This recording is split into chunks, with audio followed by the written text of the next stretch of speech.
Good? Bad? Ugly? No, I'm pretty sure this is just the perfect example of lawful evil, neutral evil, chaotic evil.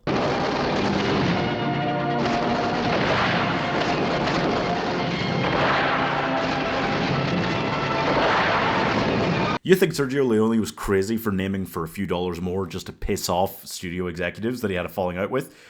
He came up with The Good, the Bad, and the Ugly as a name halfway through the pitch meeting to executives. It wasn't meant to be anything like this. It was going to be called The Two Magnificent Tramps. And now it's the most parodied and overused name in cinematic history. The Good, the Bad, and the Ugly stars Clint Eastwood as Blondie. Yes, the man with no name still sounds better. Also, Lee Van Cleef as Angel Eyes. Now that's a name. And Eli Wallach as Tuco, or The Ugly, or The Rat. Man, they did him dirty. He's not a bad-looking guy. Anyway, there's this Confederate treasure trove that Angel Eyes wants to go and find. Meanwhile, Blondie and Tuco are working together on a bounty hunting scheme thing, but after Blondie dumps Tuco off and tries to take the money for himself, Tuco gets pissed, and then while chasing each other, through sheer happenstance, they run into the one guy who knows the location of the treasure trove, and now they enter the greatest threesome, trifecta in cinematic history. Let me try and sum up some of the reasons why this is considered so iconic and in my opinion fully deserves that title, okay? The music. Ennio Morricone.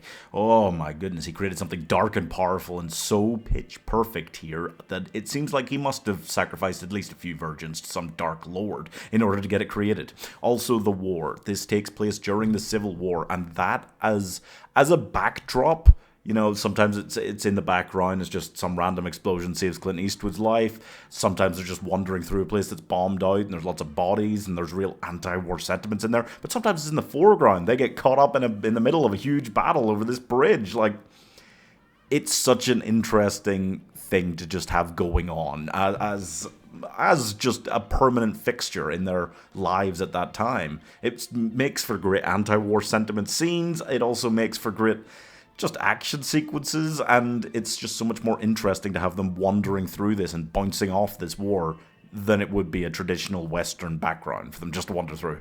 Also, just the characters. I mean, Clint Eastwood is his best crafty bitch self. Van Cleef is somehow even better at playing the cold, cunning, ruthless bastard than he was at playing honourable Boy Scout in the last one. And Eli Wallach, my goodness, he manages to tie this whole thing together and honestly steal the show a little bit because he's so good as Tuco. He's got a very particular, very powerful, but so different from the other two kind of aura going on that is so great, it's so epic. I also think the story, because in that first, it takes over an hour for Blondie and Tuco to figure out that there is a treasure.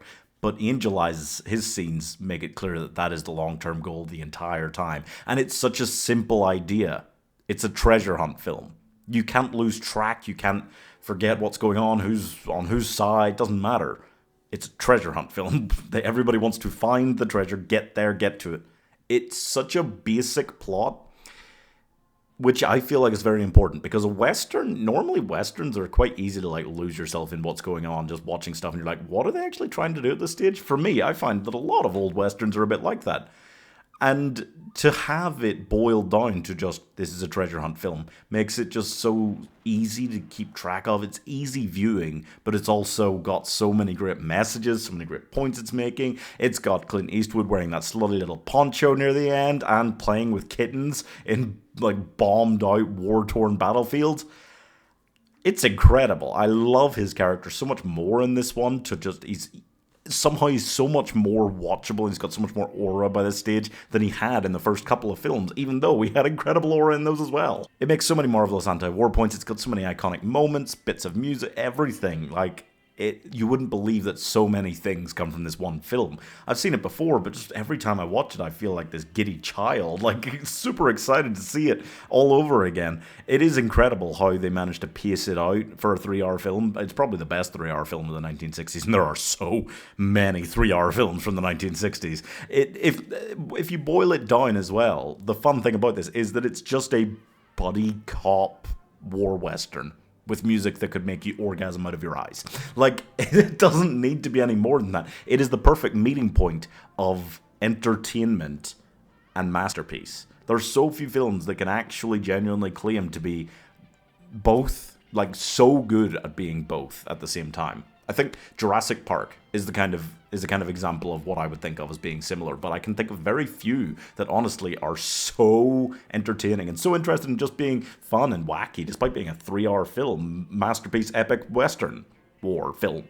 Like, it's insane. I'm giving the Western genre died pretty much right after this, and I think it's because they just knew they couldn't top it. 5 stars. And that's the lesson the MCU probably should have taken. It just died after Avengers Endgame. Well, everyone says that, but I have enjoyed some of the things. It doesn't matter. Anyway, the channel members get to vote and choose on what I watch every Thursday and Friday, so you should get a channel membership, or I'll get too good to sit in your face.